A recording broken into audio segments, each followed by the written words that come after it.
রাসূলুল্লাহ সাল্লাল্লাহু আলাইহি ওয়াসাল্লাম আবার বলেছেন আফজালুল আমালি ফি আইয়ামিন আইয়ামিন আশরিল আউয়াল মিন জিলহিজ্জাহ।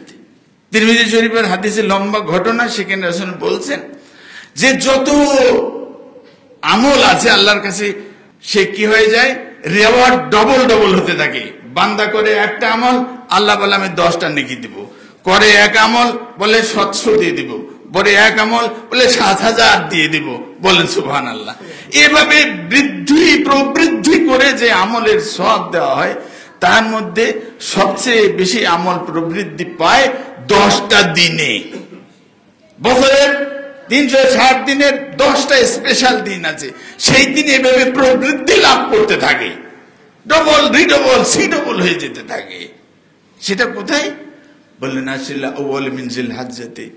সে 10টা দিন হলো জিলহজ মাসের প্রথম যে 10টা দিন আছে, সেই 10 দিন, বলেন সুবহানাল্লাহ।